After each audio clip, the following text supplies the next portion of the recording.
Ipakilala si Jesus sa mga bata.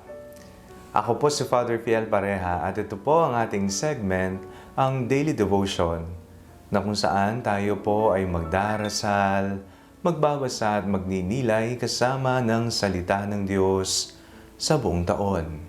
Manalangin tayo. Sa ngalan ng Ama, ng Anak at ng Espiritu Santo. Amen.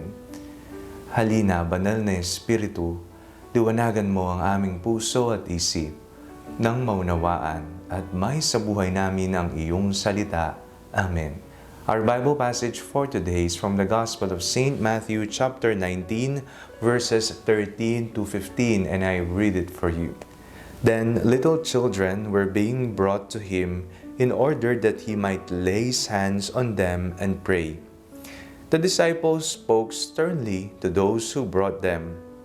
But Jesus said, "Let the little children come to me, and do not stop them, for it is to such as these that the kingdom of heaven belongs." And he laid his hands on them and went on his way. Naituturo niyo po ba at naipapasa sa mga anak ninyo, sa mga pamangkin ninyo, o sa mga apo ninyo ang pananampalataya ng maigi? Kilala ba ng mga bata si Jesus? Isa po siguro sa hamon sa ating henerasyon ay maging isang modelo ng pananampalataya.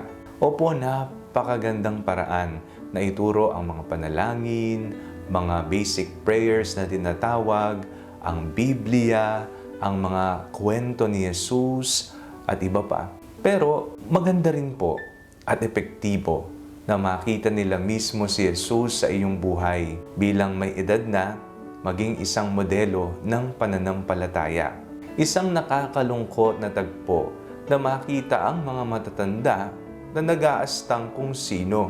Hindi na masalamin ni maaninag man lamang ang mukha ni Jesus sa tuwing sila ay nagmumura, sa tuwing sila ay gumagawa ng masasama, sa tuwing sila ay napapariwara kapag sila ay hindi na nagiging modelo para sa iba.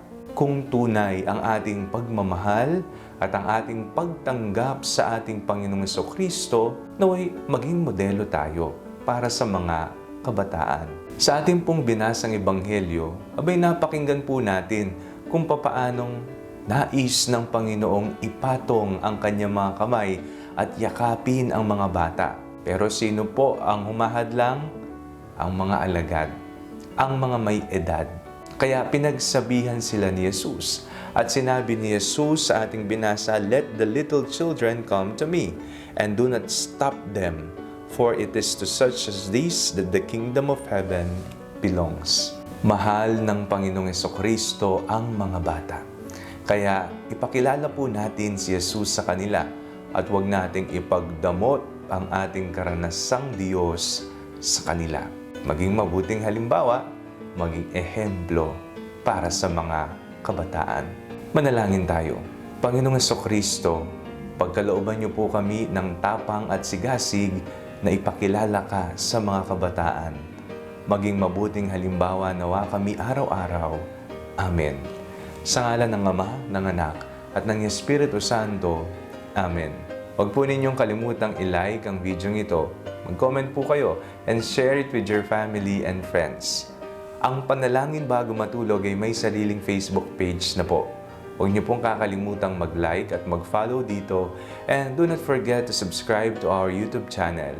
I-click niyo lamang po ang link na nasa description ng video ito, o kaya naman po just search Father Fiel Pareha. God bless you po.